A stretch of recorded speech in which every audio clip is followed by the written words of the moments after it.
this ain't for me. Right. So moved on from there. And you were lucky enough to be stationed in Alaska. I was, yes. So and just came back from a hunting trip up there. Yeah. shout out to my wife, right? That's because right. I turned 40 this year. I know I look so cute. I'm not really, the aging very well, right? So, but she sent me to Alaska. Is my favorite place on this planet. We went bear hunting, fishing. Did you guys end up getting a bear? I No. know I saw a bunch of your Sore pictures. subject. Thanks, Dan. Hey, look, man. Anything. I like to bring up things that hurt. Well, that's cool. I mean, I know I have some friends of mine that were stationed in Alaska, and everybody I know that was there, Yeah. it's one of those duty stations that nobody ever came back from. And they're like, yeah, I could do that. I don't ever want to do that again. Everybody who was stationed there loved it. Yeah. But I think it gives you a weird perspective on the military when you actually go somewhere you want to be, right?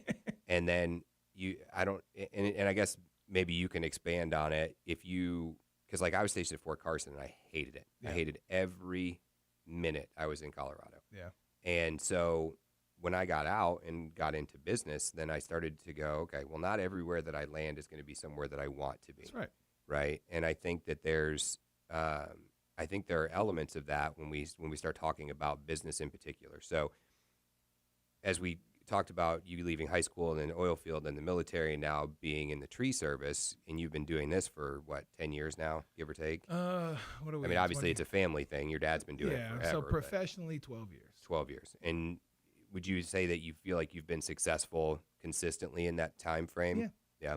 Yeah, we've been blessed to be around. Look, my father had a tree service my whole life, right? I learned all these things on what to do. Mm-hmm. But then when I got into it, I learned all the things not to do, right? Right. Because there's I'm not a perfect businessman. There's nobody out there. There's guys Right. that are very successful, and I love the gurus that have never actually sold a job that are teaching people how to be great businessmen. Yeah. But there's a lot of things that you have to navigate, right? Yeah. But And that's a unique thing because I think you have two different aspects of that business. You have, and this is my assumption, you have the what we would call the retail side of that business, where you just get called every day and you're like, hey, come pick this up, come remove this debris, whatever. And then you have the storm side of things. And when you're on the retail side, makes sense. You're the first, you're the primary, you're the only person, you're a direct bill. And then when you are on the storm side, you're always you're always secondary or third tier to somebody else. Yeah, we're normally when a storm comes in, right? I've got this stupid little timeline that I drew up years ago because Hurricane Idalia was my 21st hurricane to be at. Okay. Right. So worked a lot with my father when I was growing up, and 21 storms later, I figured out there's a timeline for things. Right. Right. Storm comes through, all the National Guard and all that stuff get happening, and then a bunch of other things like that. But at the end of it, we're the first guys that have to move things. Right. Well, and that goes back, again, circle back to the military stuff. Yeah. And in the next portion of the show, we'll talk more about how some of those military experiences help shape you as a business person. So we'll be back here in just a few minutes. This is Daniel Robosky. You are listening to Boots to Business. I have to come in and fix your cameras. Apparently everything crapped out time-wise. We are on, but just your logo right now. Gotcha. Okay. Yeah, his wife texted me and she said I sent Melissa a request, but I don't see anything live. No, it is, but it's just. I'll see if I can. See, I gotta come in there and take care of it. No worries. So my guys are all at my house right now. They gave them off early today because they've been just kicking ass. So Carlos is cooking this big giant dinner, and they're all swimming and drinking. So give them a shout out. What's she making? Spaghetti, man. That Italian woman. Oh. Her spaghetti, her lasagna, and that stuffed meatloaf she makes, and I don't ever get it. It's always when I'm gone. Right. That's how it works, man. Oh, dude. I had an endoscopy this morning because I have anemic, and they do their checkup or whatever, and I come out of it, and Amy said, "What are you making us for lunch?" Because I had to fast yesterday, so I didn't eat anything all day yesterday. So I came out, and then nothing this morning, no coffee. Sheesh. Did the endoscopy. I came out. I was like, "I'm starving." She said, "What are you making us?" And I said, "What do you mean, what am I making?" You better go on in that kitchen and make me something. Daddy, when Daddy wants a sandwich, make Daddy a sandwich. That's right. Oh, shit. That was Anthony Mackie. Yep. That's right. when he was That's getting interviewed, man. and- I've got that saved on my phone on repeat. Oh, I bet. Oh, dude, I saw this guy yesterday. It was on TikTok, and he had a wave, like a music wave, on Yeah. his forearm. And when you scanned it, it was what was it? Bye Bye Bye by NSYNC. Like, and it was the funniest thing ever. Yeah. Like, There we go. I just sent Carlos I think is the live version. Yep, they got it. Randall just got it. Okay. All right, give me a sec. Come in there. This is cool, man. This is a full-on production, son. We're gonna have to do so now that David's up and running across the finish line. Mhm. I finished signing him up tonight or tomorrow morning. We're gonna do some production and then start sponsoring you. Yeah. What'd we do? What'd we break? Nothing. It crapped out. Because I didn't shut it off. Mm. My bad. Nikki Haley support surges in Iowa. Did you see old girl in was it Colorado? That congresswoman Dude. got busted in the movie theater like Pee Wee. Oh, she was like, yeah. She said I wasn't vaping, and she's got the vape everywhere, blowing smoke all over everybody, and then the dude she's with groping her. Yeah, that was pretty cool. Not as cool as Fetterman, or perhaps his daughter, showing up with Crocs and Converse. I love that. Oh yeah. Were they in 4-wheel drive? That's all I want to know. Well, let me think it was one of these old ladies like, well, that's the dress code. I'm coming in a bikini tomorrow. Nope, don't need it. Nope. Don't even Mm-mm. threaten that. We have requirements here. That's right. But no, so we just David's got a job. He's lined up at building these modular homes, like pour in place kind of Yeah. prefab stuff, you know.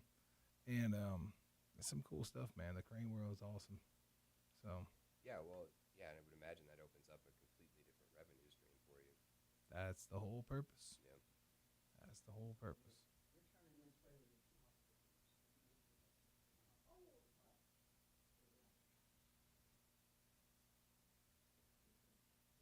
Here, look towards me, Jake. Yeah. Yeah, it's the side of his head, but Well, yeah, it's the side of his head. and then I'm the side of my head, so it's fine. It actually looks like we're talking to each other. Yeah, Cool. I'm cool with it. I'm good. I'm ugly from every angle, so. If only I was able to fix this here. She sent me PG or whatever. Yeah, the PNGs. I can. Yeah, so now I gotta fix it. I got you. That's above my pay grade. Anything computer tech wise goes to the tech division. That's Carlos. That's right. That's right. She texts me. She's got it. Okay, good. Yeah. Good. Yeah. No, I didn't even know how to print something on the computer the other day. I can't with you right now. I got people for that. That's right. Oh man, this dude here, man. There's sometimes I agree with him, and then there's sometimes I'm like, you're just being a dick. Yeah, he's just being. But I mean, he makes money, man. Oh yeah. Yeah. You know. You cannot fault this dude for making money like that. That's right.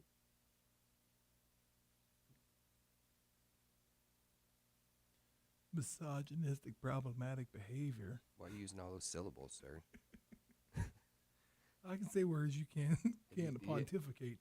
You see that TikTok that about the word rural? Uh-uh. Oh, dude, I'll show it to you later. There's this black girl from Louisiana, and she's like, I have my master's degree in this, and I have this, and she said, and that word is the devil. The devil made that word. Rural. She's like, where'd the vowels go? They're just gone. Oh boy. Would we break it? No. No. Not this time. No, actually, we are now all on the internet. So if you're watching, share if you care. Yeah. Yeah, and hopefully in a week or so we'll have it on the actual Boots to Business page. Yes. Heck Yep. yeah. We'll Yeah. have next week's episode will definitely By the way, the intro was real, man. I like it. So Yeah, it's good stuff. Angela put that together. I don't know who she had put it together, but Yeah. we had 2 or 3 different iterations of it, Yeah. and then you'll hear a different one coming back. Yeah. And then there's an exit one. They did all of it. It's super cool. Heck yeah. Do I have an exit? I don't have an exit. You don't have an exit? Oh, No. Melissa's my exit. I guess so. Are you going to exit me today? I might. All right, stand by, everybody. Here we go. It is segment number 2. Uh-oh. We now return to Boots to Business with Daniel Robosky. All right, and welcome back, everybody. My name is Daniel Robosky. You are listening to Boots to Business. Why is there clapping? Do you hear the clapping? It's my interns. Haven't you seen them? They're really Right. enjoying the show. That's it. We've got a Navy vet in here. We also have a Marine. Once you're a Marine, I guess you're never a former Marine. No. I'm an Army vet, and somewhere floating around some coastie, but he's trying to learn how to swim and row a boat. I like it. Yeah. Because you know what? That's the dude that's going to be jumping on submarines out in the Caribbean somewhere. So, yeah. Good times. okay, so in studio with us still is Jake Guidry from Tree Guardian USA. This portion of today's show is brought to you by Shield Tech Roofing Solutions. Discover the ultimate roofing solution with Shield Tech Roofing Solutions, your premier contracting firm. Whether it's new construction, repairs, custom roof logos, or storm restoration, we've got you covered. Visit us today at shieldtechroofing.com. So before the break, we were talking about how we got into business, and then you've done a bunch of hurricanes. Obviously, I'm in that space as well. And one of the things that I think is always kind of given prior service guys the leg up there is you're used to just kind of being in the suck, Yeah, you know, the in the chaotic soup. environment, man. Yeah. And so do you see, being that you guys do primarily tree and debris removal, which I would assume after a hurricane is not exclusive to trees, right? No, It's no, it could be telephone anything. poles, from all sorts of anything. stuff, right? Cars. You do cars? Oh, the cars are the funnest, man. Oh, I bet. Got to crush a Bentley last year. What? Love it. That point where that hurricane hit, that doesn't surprise me. Yeah, no, not at all. So do you find that the stuff that you went through in the military helps you? And then kind of second part to that question, if so, how do you utilize that? Because I know, like in my space, when I walk in, if I'm leading a meeting, if I'm building SOPs, if I'm doing whatever from an operational standpoint, it's very militaristic. The structure is very, as a matter of fact, right? Yeah. Do you employ that same thing with your people? Oh, 100%. So the big thing that I'm always teaching my guys, I teach my sons, I even talk to the clients this way, is, and every military guy is going to know this, is priorities of work. Mm-hmm. What can affect me first, right? So if I'm going to have a rule, that's my number one rule on the job site, is the priorities of work. When we roll up to a job site, everyone knows what their job is. Everyone knows what their role is. So we have the crane operator pulling the tree down. When the limb hits the ground, we have our guys that are sitting there with saws. They know that their job is to chop it up. We have a guy on the machine that's going to grab it and push it to the other truck to pick it up and make it go away, right? So when I talk to clients, it's the same thing. When we're doing regular residential work, I tell them, look, what's the priorities of work? Like your driveway with all these dead hangers above it, right? This is the stuff that you need to take care of. Right. Or the stuff that's going to affect your house or your pool. That tree in the middle of the yard that's been dead for 45 years and it's 300 yards away, Still there. maybe leave it alone, right? Yeah. It's not hurting anybody. It's just an Right. eyesore, right? Which we take those down too. But no, priorities of work is the first thing. And then, of course, you know, it's funny you mentioned this because we talked about integrity the other day between me and a couple of our buddies. And man, is that missing in the world these days. Oh. Listen, you're only as useful to most people as they need you, as far as they need you, right? And unfortunately, when you find yourself in a position where you have a skill that people want to utilize, you're useful. Yeah. For a minute. Yep. Until you're not. That's right. But one of the things I've kind of learned over the years is that I can gauge where my application in a space needs to be. Yeah. Right. And then I'll pull the brake and I'll say, all right, if we're going to still keep going down this road, X, Y, and Z needs to happen. Yeah. And I found that has worked for me. You know, also being able to identify where, while you may have 10 skill sets that are useful, which ones are actually needed and where you fit in with the group of people that That's are right. that are messing around, right? And that, I think, is huge because I do a lot of talking about high performing leaders, right? And while I think they are the catalyst to the successful formation and initial growth of a company, at some point you don't have to be high performing anymore. Your high performance can actually be detrimental to your company because you're hindering other people's ability to grow. So with that right there, I don't mean to cut No, you you're fine. off, right? But with that right there, I agree and disagree, right? You met Nick, right? Oh, love Nick. Yeah. Great dude. 1,000 miles an hour in All the time. 400 directions. That's right. That's right? right. And Nick, I love you, brother. I know you're watching this at some point. And Randall's there watching this with my wife right now. Randall can agree, and I'm the same way. I'll get an idea and I'll move in that direction, and halfway to that idea, I get 14 other ideas, and I move in all those directions too. Yeah. Right. So, but a high performance person that is wired up like that, that is able to lead people, that is able to understand the business that they're in, right? Whether it's trees or roofs or whatever it may be, right? That kind of person, if you limit their growth, right, then what does that do? That limits their performance. Right. But if you allow them to run, yes, it can get detrimental because they overshadow other people. But that's why we put things in place that, and I just did this with Nick yesterday. I handed him something. I had something made for him. I told him, I said, this is for you, right? This is a very special thing. It's actually some brass knuckles that I bought from Caleb and them. Yeah. And it's got a $100 bill and some gold mashed up in it. Anyway. Love that. Yeah, right. So this is for you while you're doing this. But the only stipulation for me to give you this is that when you train your replacement, that he actually deserves this, right? So every time I put somebody in a managerial position, Dave, that we're going to be doing all this stuff in Orlando, right? David England owns Premium Crane, right? Give him a shout out right now. They're a phenomenal company, right? So we're going to be doing some stuff over here, Scott's in Tampa, Zach's in Iowa. All these guys, when we go to get together, we got a partner. My thing is I look at them and say, okay, the second we sign this, we're looking for your replacement. No, agreed. And I love that we're having this conversation and this, and obviously when we do these, we're like, hey, we're going to focus on these things. This is not one of the things that we said we were going to focus on, but I want to live here for a second. If you are a leader and you are going to effectuate growth in somebody, while high performing is a positive, right? But for them to grow, you either have to refine the things that they need to focus their high performance on, or you need to let them just do their thing. But then know that if you do that, you're not promoting their growth the right way. So when and this is usually the response, pretty typical when I make that statement, because they're like, well, no, it's you want these people, you do, but if I'm replacing you, what do I need to do? I don't need to be good at the 8 million things that draw your brain away from trees every day. I need to be good at understanding trees, understanding the tree business, and I need to know your role. If I'm replacing Nick in operations, right, I need to be good at operations. I can still be good everywhere else, but the high performance, the high octane of my day needs to be focused on the task that you are giving me because I'm growing into that space. That's right. So I agree with what you're saying, and I felt like we just needed to dive down that rabbit hole a little bit further because you're right. But what I've found is when guys are so high performing that they have to be in control, and they're not malleable, that's where the ship starts to sink. Well, a rich man that I think we both know said something that I know what I don't know. Right? When I realized that I had a gap, I had hit a ceiling, and I'm looking at all this money that we're making, and it's great, and the company's growing, and then I go, well, shit, what do I do now? I don't know what to do next, right?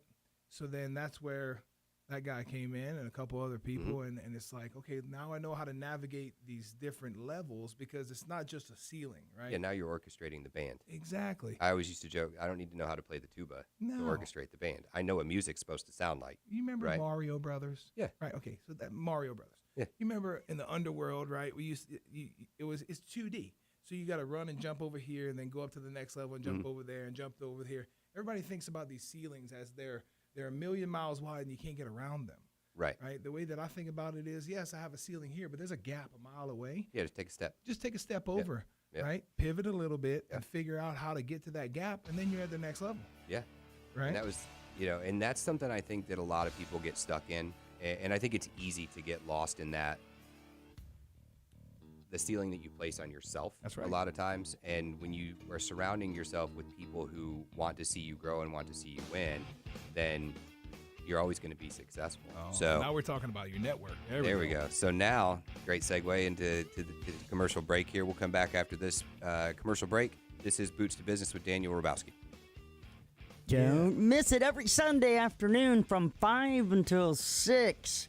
Boots to Business. More information, find him on Facebook. Audie's Murphy's Law. Stay tuned. Be right back. Yeah, man. So I'm learning as we're doing this, and it's good because I can hear how they do the intros and exits and all that, and even stuttering and stammering my way through it today, it's leaps and bounds ahead of what it was the first couple times. But Audie Murphy's Law has all changed. It's not. I switched everything over to Boots to Business. It still says that on your page as your. Does it really? Yeah. Son of a. Yeah, you'll have there's a On way the to Facebook fix. page? Yeah, Okay, I'll change that around. I would. I thought I changed it. Maybe Facebook denied me. Nah, guess not. Sorry. Oh man. Now we were talking about me and Dave were talking about being uncomfortable. You were talking about being out in the storm and stuff like that. And what are all these gurus telling everybody? You're only growing when you're uncomfortable. There's a point to that, but there's also a certain point where the uncomfortable inhibits growth. Well, and I think, that's my issue by and large. While I love a lot of these things, that like the David Goggins and the Pedro Scullion and these guys, Yeah. like while I love their perspective on things, it's such an isolated scenario, right? Like, yeah, I can deal with the bullshit for a period of time, Yeah. but what they never. And I don't think that you can. If you're sitting in that seat and your job is to be that motivational speaker, I don't think that you can live there and try to You telling me? outline everybody. You telling me that Tony Robbins is uncomfortable? No. In any way, shape, Not or form now. in his life? No. And he's still growing. Yeah. Right. Yeah. He's still growing. He's still one of the most popular motivational speakers in the world. But that man owns a house in every state and every country of the world. It seems like. Yeah. Every one of them's got a deep plunge cold pool. Right. So. I really want one of those. Yeah, me too. I just wait till it gets cold and I jump in the pool outside. Of course, down here it doesn't really get. Are you back now?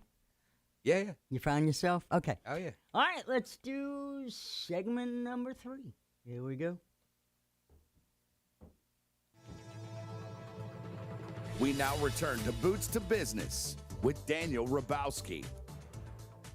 And welcome back to Boots to Business. This is Daniel Robosky. We are on the third section of our show. Even though I was told not to identify sections, I still did it. Oh, it's our third segment, really. you go. Out of Segment. 4 segments. Out of 4 segments. In this segment, this portion of today's show is brought to you by Golden Temple Builders. Golden Temple, it's a tongue twister and it gets me Yeah. every single time. Golden Temple Builders brings decades of expertise to commercial renovations and remodeling. Their commitment to you is a clear written pricing option tailored to your project. Visit us at goldentemplebuilders.com for details or call 321-508-0815. Let's build your vision together, serving Florida, Texas, and Louisiana. Oh. So, still in the studio, it's Jake Guidry with Tree Guardian USA. Yeah, buddy. Good friend of mine and prior service Army veteran as well. And we were talking as we left before the commercial break about network. And there's always that very cliche, and I hate cliches, but sometimes Say it. sometimes they're Everybody just knows there. what you're about to say. Yeah. Just say it. Just surround you're a byproduct of the 5 people you surround yourself with. That's Or surround yourself with 5 millionaires, you'll be the next millionaire. Yeah. Or something having to do with the number 5 Yeah. and the people that you And hang out your with. network is your network. Network is your Right. net worth. We could go on for the rest Oh, of the yeah, show yeah. on those, but I think it's accurate if the people in your network want to see you grow. That's right. No, if the that people is don't give a shit about you, imperative. then you're never going to grow. I mean, that's the reality of it. If the people that are in your circle are self-serving, if they're, again, like we were talking about, your usefulness and your usability Yeah. in a space, if you're only useful to them for a small blip on the radar that is their growth, that's all you're ever going to be, and that's Yeah. all you were intended to be. Yeah. And even that can be beneficial. Yeah, no, it can be. So, and again, I'm going to use a couple of things from my life, right? Absolutely. Right. So I told David this and a bunch of my guys, and honestly, I think I've told this little saying to about 10 guys that I know, right? I don't tell it to everybody, but I guess the whole world gets to hear it here in a little bit. That's right. Everyone is a tool in the bag. That's right. Okay, so my grandfather told me this when I was 15 years old before he passed away. Everyone is a tool in the bag. He was a World War II veteran, flew Corsairs for the Navy, right? He was an officer. He went from being an enlisted soldier to an officer, wanted to learn how to fly. Just an awesome person. And he explained to me, everyone's a tool in the bag, right? Meaning that there are some tools that you will get that will last a lifetime. They will always work. Yep. Right? They might not work the best the older they get, but they're still going to be there to help you. And then there's the tools that you buy, break the same day, throw away, and get a new one. Right? So that goes for your network too. Sometimes the Ooh, network. I got one more. I got one more. Sometimes that network, you get a guy that comes in and helps you for a day, and he's gone the next day. Right. Right. Yep. And I was actually having, oddly enough, this conversation with somebody I know the other day, and it was, when you're fixing your car and you need that one, the pulley puller. Yep. You want it. It needs to stay in your toolbox, but you're only going to use it 5 times ever. Yeah. That's me as a person, right? And with that was kind of the joke that we were making is that a lot of times when you are looking for those people, you have to figure out which type of tool are you. Yeah. Are you one that I can get at Harbor Freight and you're going to last forever because it's a run of the mill? I don't need to spend $1,000 on this screwdriver set, right? Are you a pulley puller? Are you a power tool? Are you? And I think that you have to. If you can identify how people fit into the fold, you're already leaps and bounds ahead of everybody else who's ever decided they wanted to start a business. Learning how to judge the room. Oh, right? yeah. Learn how to judge the room and see who fits where is an amazing thing. I'm going to use somebody, and I don't ever really talk about her that much outside of the people that know her, and that's she's the only girl in our crew is Liza, right? When we met her, she was just another worker, right? And I didn't really get to know her until now. She's been working for us for like 5 years, maybe 6 years now, and she fills in everywhere that she possibly can. Right, she finds a way to make herself valuable, right? And whether it's blowing the driveways off with the blower, getting on the roof, grabbing a chainsaw, helping the guys cutting, right? She finds a way to fit in, right? Those are one of those tools in the bag that you keep there, and if something breaks, you help fix it. Yeah. Right. Then there's other guys that have been released from my company recently that I thought were the guys. Right. Right. And they turned out to not be, right? Do you struggle with that? I am, the older I get and the older I get in business, I don't want to say that I'm jaded, but I've gotten to the point where believing in the sweetness and wonderfulness of humanity, which is, is naivete in a way, but I still believe in the good in people. The difference is now that I've surrounded myself with people that are really good at reading bullshit. Right. Right. So I set my own self up because I know that I want to help this person in some way. Right. Right. But I set up backstops. And Those backstops go, okay, that's enough help. They need to help themselves. Yeah. Right.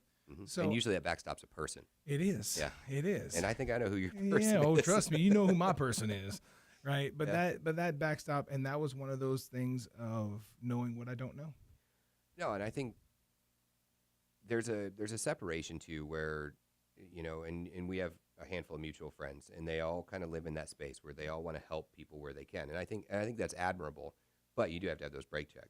You have to have somebody sitting back going, that's enough, because now, and the reason I asked if that bothers you is because I think for a lot of business owners when they're building and when they're young, which you guys have not, you're not young anymore. Well, thanks for that.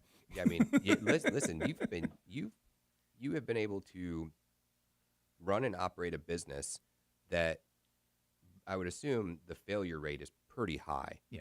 Because of whatever, insert 100 different reasons. Yeah. For over a decade. It is the dangerous, and you can look this up, guys. Everybody thinks this crab fishing stuff is the most dangerous job in America. It's not. Forestry is. One person, and actually it's a little bit higher, 1 point, so whatever.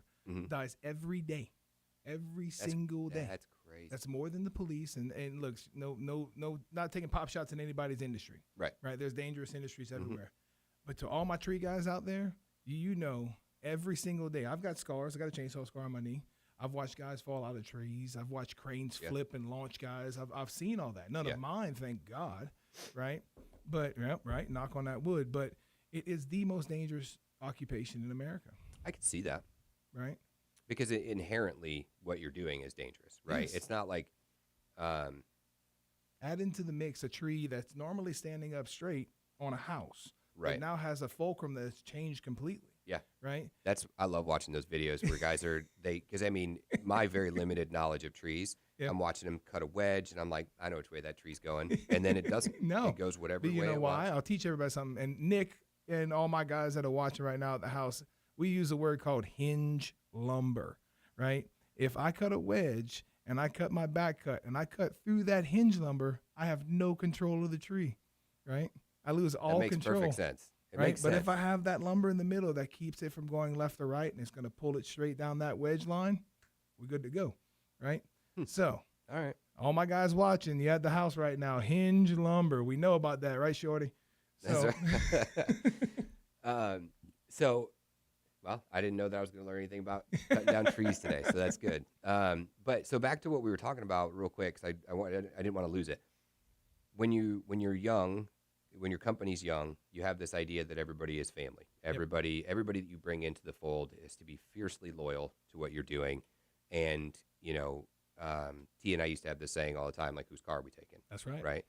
And it comes from the movie The Town, if anybody wants to Google it. Just man, great movie. Ben Affleck, Jeremy Renner. Yeah, just Google those two guys with whose car we're taking, and that's the best scene in the whole movie. It is. And so, but I think when a company's in its inception, or at least it's small, I think that you can get away with that. Yeah. At some point, you have to grow out of that. Yeah. And I know in my role in the last few companies that I have worked with, mine has always been to be that break stop for the CEO, for the owner, for the president, right? Is to say, hey, man, probably too much. And sometimes the owners just give me the bird and do whatever they want to do. And then sometimes they go, okay, I'll agree and listen to what you have to say. But one of the biggest things that I always try to impress upon everybody was just let them go. Yeah. Like, actually, today I had this conversation and I said, the exact words that came out of my mouth were, if you know that they're not staying, and you don't try to make them stay, the best that you can do is train them to be positive when they leave so that they don't ruin your name, their name, or anything else in the industry on their way out. Yeah, there's another way to look at it. We look at it as a cancer. That's right. We're going to talk about more on the other side of this break, so hang on there, Jake. We also have Daniel Robosky here with us. This is Boots to Business. Yeah. She cut my 30 seconds off, so she didn't. Did she Was that 30?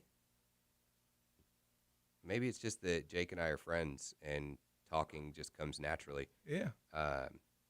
Because that's the first time I've ever run out of 30 seconds. You know, I've done podcasts, a bunch of podcasts, and I've been interviewed and all this other stuff. My favorite interview, well, I've got two. One was when they interviewed me at McNeese when I was about to go to the NFL, right? Mm-hmm. And so the NFL sends these interviewers and these news people, whatever, they interview all the potential, rookies and so on. And one of the ladies is sitting there and we're talking about what position I play and so on. And she goes, and what did you major in college? And I said, football. And she goes, no. I'm like, what did you major in?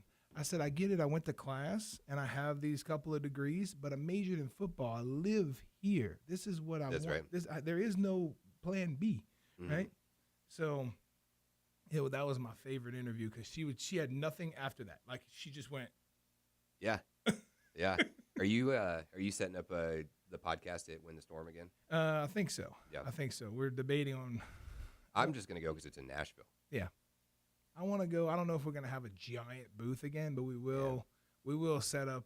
I think we're going to do a podcast. I'm going to have Nick there, and then a couple of course, you better have a couple of special guests that if I can line it up, we've got some fun friends that we want to bring in and cause a little bit of a ruckus. I'm aware of some of your fun friends. Yeah.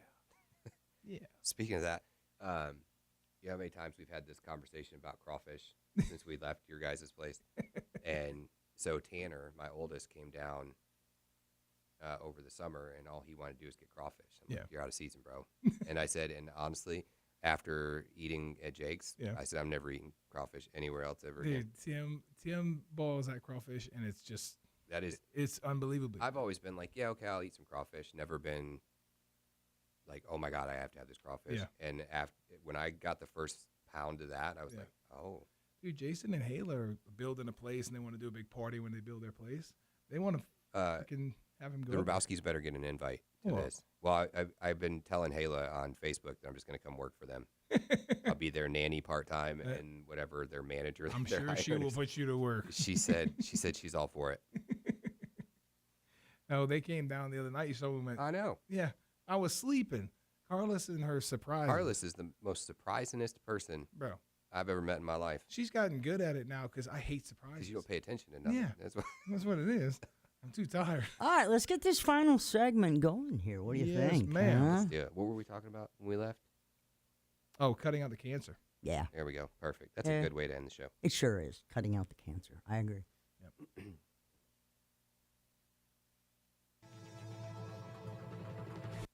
I want to do the other one. Okay. You're the boss. I just work. We now return to Boots to Business with Daniel Robosky. And welcome back, everybody, to the tail end of our show. This portion of the show is brought to you by Apex Performance Chiropractic. Ready to recover and revitalize? Unleash your potential with Apex Performance Chiropractic. Visit them at apexperformancechiro.com. Ask for Joey. So, Jake and I were talking before we went to commercial break after the last segment, and we were talking about cutting out the cancer. And one of the things that kind of got us in there was people leaving, right? And I think there's a weird stigma around it, and you don't see it when you look at these big companies, right? You look at Walmart, you look at Amazon. Those people, the turnover rate, they calculate it every year. It's part of their budget. They allocate a dollar amount to every person's departure, so on and so forth. When you have a business that you built or your family built or whatever, you want to bring in people that you feel like you can trust. And I think somewhere along the line, though, I know I've been inserted into companies where trust wasn't necessarily the conversation. It was, what do I bring to the table? Right. And then trust evolves in that space because you're doing things to the mutual benefit of each other. But I've never been in a scenario personally where I was so mad or hurt or frustrated that somebody left, right? Or I had to fire them or whatever. I get the impression that you have a feeling about that, and I think a lot of guys do. But I've also never been in the same position that you're in, right? I have my own company, but it's small. It's me and Amy, and then I've worked for other companies where I held important roles in those companies, but I didn't have the overall say, right? So if somebody was hiring, their brother, their cousin, their sister, their mother, whoever, my friend Steve from down the street, whatever, those people, I think you have to just kind of accept them for who they are, and gauge your own expectations for what they're going to accomplish for you, and just kind of know they're going to live there. But those are also a lot of times the people who are the cancer that does need to be cut out. You said the perfect word. So I'm going to talk to all the young business guys out there, because I had the privilege. So you're admitting that you're not young. Oh, I am old and weathered, and there are many miles on these feet. But I had the privilege of working with my father, who had been in business for decades, right? Learned a lot of things to do, learned a lot of things not to do, so on. But you said a word in all of those statements, and it's feel, right? There's a lot of feelings that we pass around as a young businessman, because I want to hire my brother and my sister and my cousin and my uncle, because you think those people are supposed to have the best outlook for you. It's not always the case. The NFL proves that. Oh, yeah. Don't even get me started, right? But that's not always the case, right? You want to hire friends because you want your friends to succeed. That's at least the way I look at it, right? Double-edged sword, though. It is, because money changes people way faster than anything else on this planet. Way faster. There's money. You know why wars are started, right? There's only 3 root cause reasons. Money, religion. Oh yeah, you know the third one. Come on. I'm drawing a blank. Oh, Why is it women? It's always women, right? Always women. Right. Helen of Troy. That's right. Right. There you go. All right. So, but with that, like hiring your best friends and stuff like that is great until it's not, Right. right? So what I've gotten into, and we talked about T and learning from these guys that are way further along in business than I am. His feelings are great, but it doesn't have any place in business. Well, and I think you live there for a minute. You say, okay, I want to hire my buddy Dan. Yeah. Right. And nobody says, well, hey Jake, what does he do? Yeah. What is he good at? I'm the king of hiring people that I go, I just see something in this person. Yeah. And the then other thing is they don't see it in themselves a lot of times. No, that's and the downside. we drag things out of people, right? Yeah. Like, in our company, we have a family environment, and I still try and keep it like that to this day. Mhm. And I want all of my branches to do the same thing. I want to be able to have the guys that at the end of the day have each other's backs. Right. But then once we have that camaraderie, and once we have that tight knit group, Mm-hmm.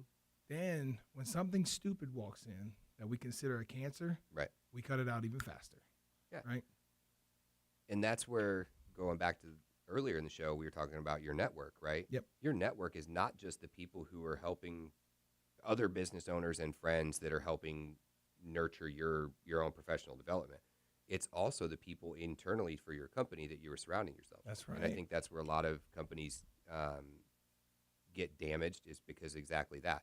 They hire people because of a feeling. They hire people because of a relationship. Yep.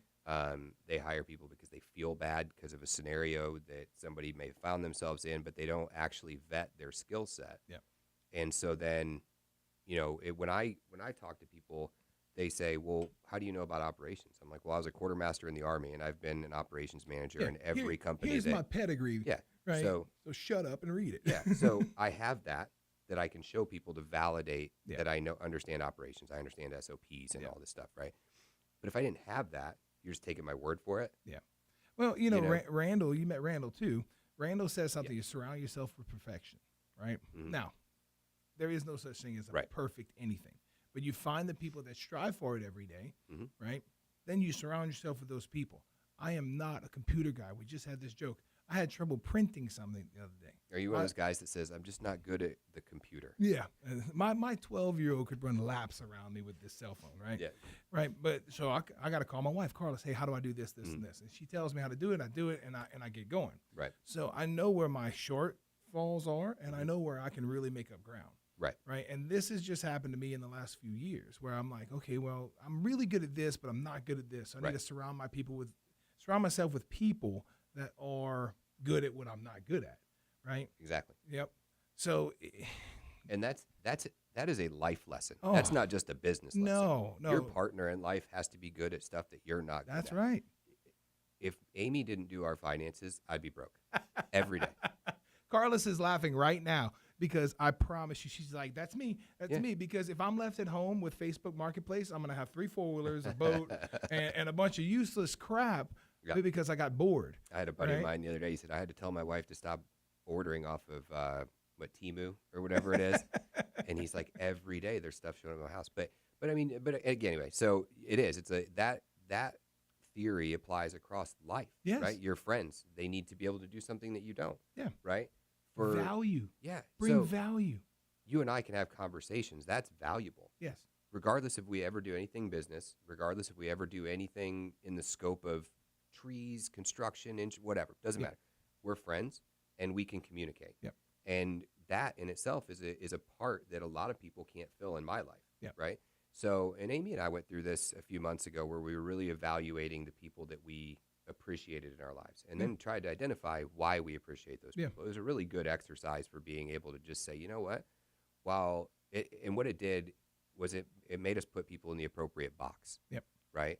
So like DMX said, trust a snake to be a snake, trust a liar to be a liar, trust a thief to be a Look, thief. If your person isn't 100% available for you all the time, then don't expect them to be 100% available. For you all the Look, time.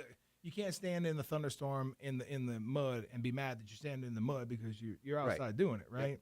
Yep. So You can't expect people to be what they're not. exactly. And so for some people, their capacity for being your person Mhm.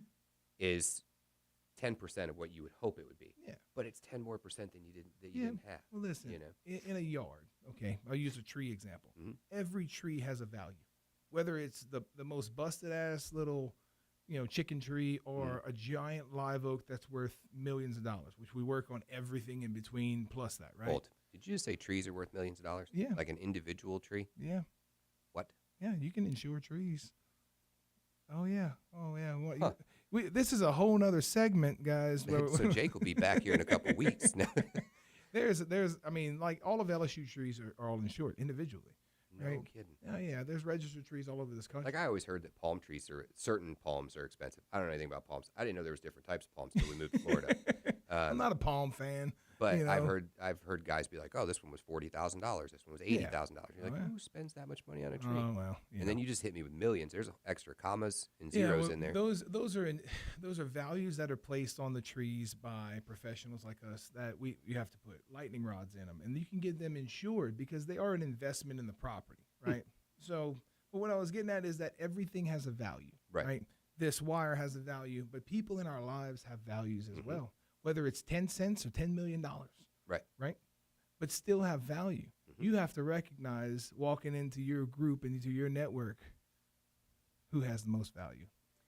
And I'll even double down and say it's not necessarily about who has the most value. It is what value they bring to the necessity that you have. We'll be back next Sunday at 5 o'clock for Boots to Business. Yes, ma'am. Thank you for listening. This Thank you, is thank News you. Radio WFLA Orlando. She gave me like 8 seconds. That's a fast 10 minutes. Actually, it was 10:07. Yeah. We were burning through it today. Heck yeah, you man. were. Yeah, you were. I just got to. My first episode, I just sat in here by myself. I didn't have Who no has guest the or most- anything. I was just sitting here just rambling. And I was watching that clock, and I was like, that's 3 minutes. Because you gotta make it fun too. I love watching like Anzi Frisella and those guys, how they have their podcast. Yeah. And then, man, it's intense. But to them it probably goes by like 5 minutes. Oh, yeah. Yep. Well, the first time I came in here, I did Angela's show, which she does we need to get you on her show at some point too, but she does a show called Bad Radio, Business at a Distance, BA80. And she did a 2-hour run with me, or an hour and 45, and we killed the time like that. And I was like, are we done? Because in the episode was specifically about like public adjusters and what they do. Yeah, you're and all talking that. about stuff that interests you. Yep. And we were just going, and all of a sudden she's like, all right, we're good. That's the end of the show. And I was, huh. All right. So, Cool. Melissa, are we good? Sweet.